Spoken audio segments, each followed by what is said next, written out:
Morning everyone, শুভ সকাল। সকাল সকাল জানলা দিয়ে দেখা যাচ্ছে সুন্দর রোদ উঠেছে।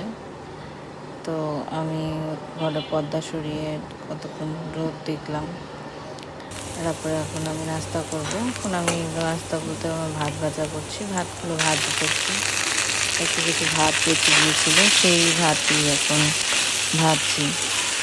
মাঝে মাঝে আমি ভাত ভাজা করে খাই। ভাতগুলো ভেজে খেলে বেঁচে যায় যে ভাতগুলো, সেগুলো কাজে লেগে যায়। এগুলো করতেও বেশি সময় লাগে না। পেঁয়াজ, কাঁচামরিচ, শুকনো মরিচ ভেজে জাস্ট ভাজা ভাজা করলাম। তারপরে এখন ডিম ভাজবো। ডিমটা ফাটিয়ে নিলাম। এখন ডিম ভাজবো। ডিম ভাজে সকালে নাস্তার ভাত ভাজি আর ডিম ভাজি দিয়ে করে ফেলবো। সকাল সকাল রুটি খাই আমি সাধারণত। আজকে আর খেলাম না, আজকে ভাত ভাজা ডিম ভাজা খেতে ইচ্ছা করলো। কড়াই আমি ভাত ভাজা দিয়ে দিলাম, ডিম ভাজাটা দিয়ে দিলাম। ডিমটা ভাজা হয়ে গেছে প্রায়।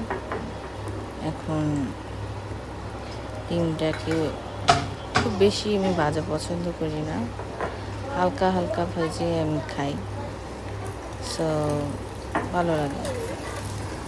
ডিমের সাথে ভাত ভাজা সকালবেলা ট্রাই করে দেখবেন, আপনাদেরও ভালো লাগবে। ভাত ভাজা খেতে খারাপ লাগে না, ভালোই লাগে।